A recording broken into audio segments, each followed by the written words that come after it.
Hey there! You know, when I've been out here cycling on the plains and looking up at the mountains, I've been humbled as well as inspired by the mountain men and the pioneers who came out here to explore and have adventures. There's one thing they use that help fuel their adventures, and that's the humble Dutch oven pot. And it's pretty incredible that for hundreds of years, this design has fed countless adventures across the great American West. All right, here's my box that I keep all my Dutch oven supplies. I've got some leather gloves, long stick matches. I have a lid lifting tool, which is critical so that you don't burn yourself or spill the coals. I also have some lighter fluid that gets your ignition of your charcoal briquettes. I have some long-handled tongs, which are important for moving the briquettes around so you don't burn yourself. And then, of course, some charcoal briquettes. Now, you could use charcoal from a regular fire as well. Here's my Dutch oven. It's been seasoned with some use and it's ready to go.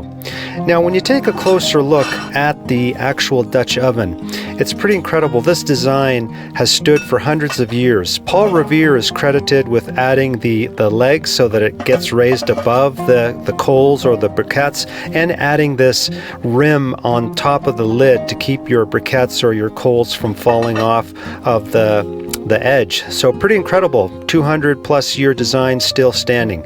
Now, lighter fluid on the briquettes. I made this little steel box to use as a lighting station, and here you can see why the long handled match is important so you don't burn yourself as you get the fire going.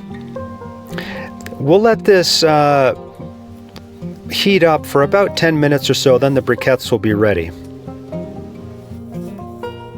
All right, since this is a apple crisp recipe, we got to peel some apples. You could use a peeler or a knife. I've got about 8 medium-sized apples. The crispier tartar apples you can find work really good in this recipe. And then just let's slice them. And just for convenience sake, I am just putting the cores in here. I'm not going to bake them. I will remove them before I put them into the Dutch oven.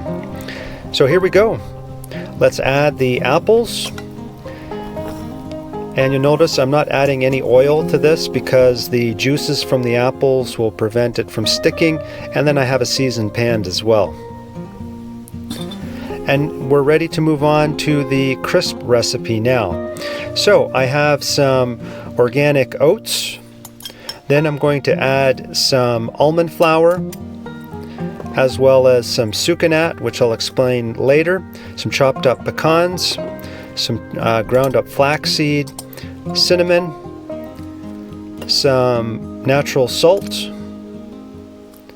and I'm going to just stir this up. Now, I'm not using any animal products in this, such as butter, and when I'm using almond flour plus this applesauce that I have, these kids' lunch pack size are great. It's about a 1/4 cup, and that's what you need for this recipe.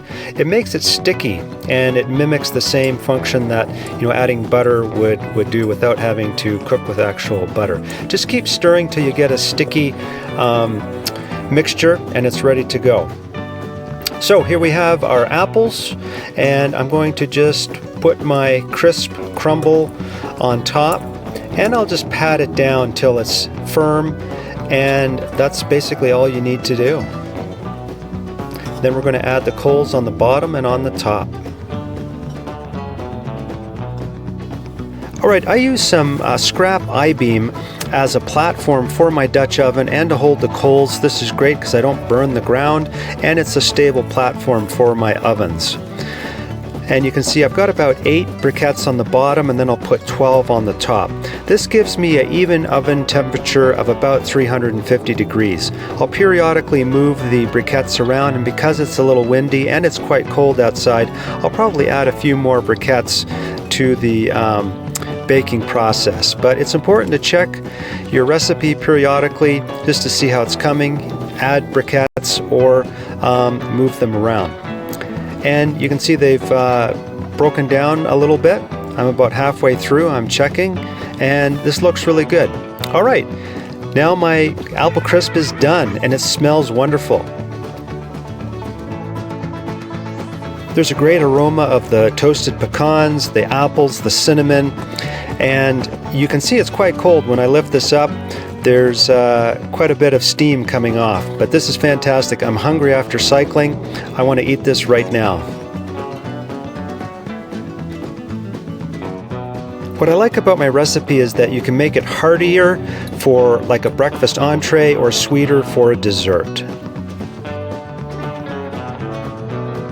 Hey, thanks for watching. Make sure you share and subscribe to the Plant-Based Scratch Kitchen. I'll be doing many more recipes with the Dutch oven.